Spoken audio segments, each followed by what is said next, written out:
देखिए, आज हम पॉलिटी के विषय में बताएंगे, जो कि केस धारा, एफआईआर, चार्जशीट, आईपीसी और आगामी जमानत, न्यायिक हिरासत और पुलिस रिमांड, साइबर क्राइम और धारा आईपीसी और पेरोल, जिसको हम लोग पेरोल के बारे में, और जिसे संजय दत्त जिसमें पकड़ाया था, किस तरह से उसे छूटा गया था, हम बताते हैं आईपीसी के बारे में।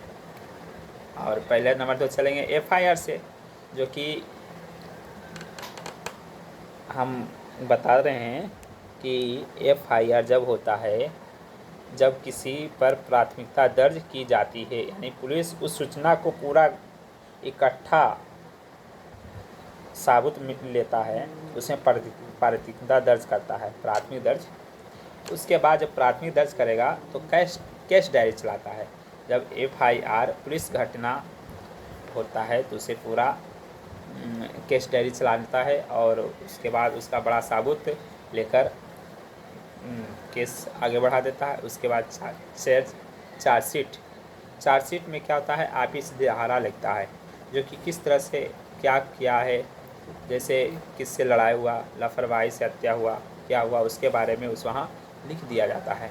और उसके बाद आगे कोर्ट जाता है, उस अनुसार उस पर कोर्ट में उसका सोल्यूशन का हल किया जाता है, किस तरह का धारा लगाया जाएगा, तो केस पर डिपेंड करता है। और मुकदमा तो कोर्ट ही बता सकता है क्या धारा लग सकता है। और आईपीसी जो इसका 1861 यानी 1861 अधिनियम के तहत लॉर्ड कैनिंग द्वारा लाया गया था, इसी की धारा ही चल रहा है। सोच लिए, ये जो था वायसराय थाना, जो कि ये अंग्रेज के शासनकाल से ये अधिनियम लागू हुआ था 1861 में आईपीसी। अब सीआरपीसी कोड, जिसके तहत अपराध के बदले दंड दिया जाता है, इसकी चर्चा तो न्यायालय प्रक्रिया ही बदलती है।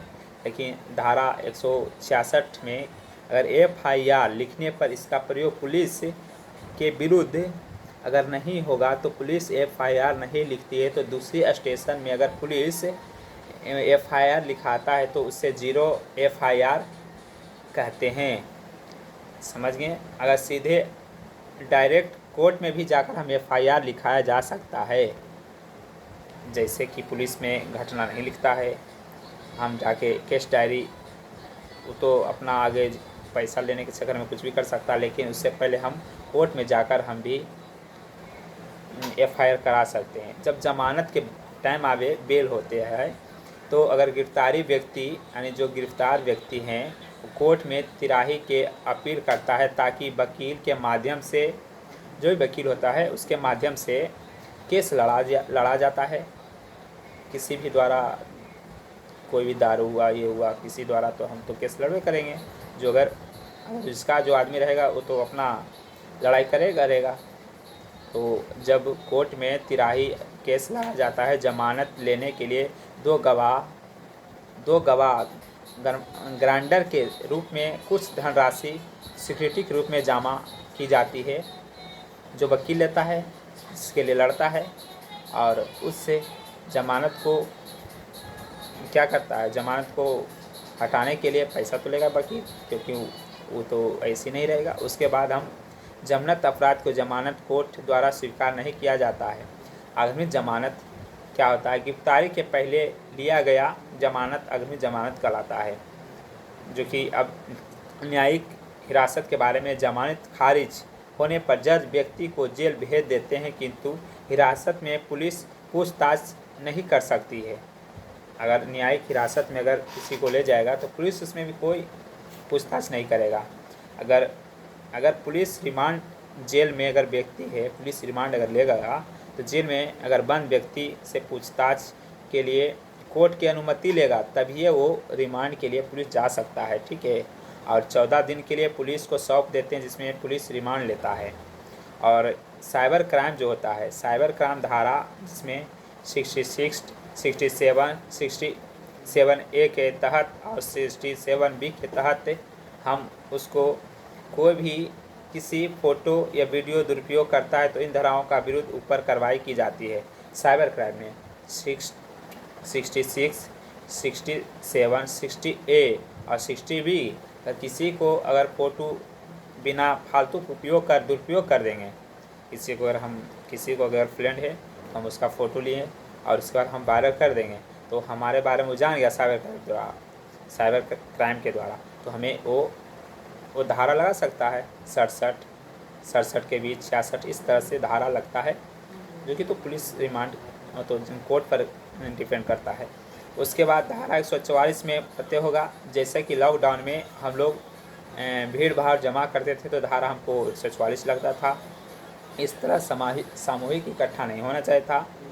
अब पेरोल के बारे में बताते हैं, जो कि इसमें सबसे प्रमुख एक film movies star Sanjay Dutt के बारे में कुछ उसके घटना के बारे में बताया गया था। देखिए, पेरोल जब कोई आपराधिक घटनाओं को छोड़कर सुधारता चलता है तो जेल में उसके रिकॉर्ड के आधार पर उसे छोड़ दिया जाता है। जैसे संजय दत्त अगर कोई भी अगर कानून गलत तरीक़ों से उसे पकड़ लेता है तो उसे आप साबुत दिखाकर कोर्ट में उसे पेश कर आप निकल सकते हैं।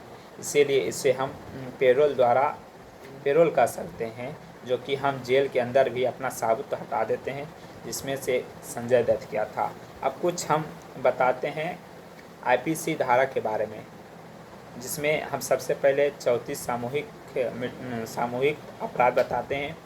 144 भीड़ भाड़ इकट्ठा ना हो, फिर 201 साबुत मिटाना, हत्या करना, 201, 302 लापरवाही से हत्या की कोशिश करना, 309 और 312 गर्भपात हो जाता है। 309 में क्या चलाए गए, 309 आत्महत्या की कोशिश, आत्महत्या के लिए प्रेरित करना 315, अपहरण 365, रेप 376, गैंगरेप 376 भी, और चोरी डकैती करेंगे 4 से कम लोग, 1 2 3 मिलकर किसको करेंगे 4 से कम 379, अगर 4 से अधिक रहेगा तो 395, डकैती के दौरान अगर किसी को हत्या हो जाता है 396, अगर हम धोखा वोखा करते हैं PR वार में तो 497 लगेगा, अगर छल कपट करते हैं तो 494 लगता है। अगर हमको ब्याह हो गया है, पहला ब्याह और दूसरा ब्याह करते हैं, हमें लड़की को बाप को मालूम हो जाता है दूसरा ब्याह किया है, तो हमें 497 धारा लग जाएगा। और अगर किसी व्यक्ति को शादीशुदा महिला से संबंध बनाता है तो 497 लग जाता है। इस तरह हमने FIR, केस डायरी, IPC, इस तरह से हमने पूरे के बारे में हम जो जहाँ तक जाना वहाँ तक बताया। ठीक है।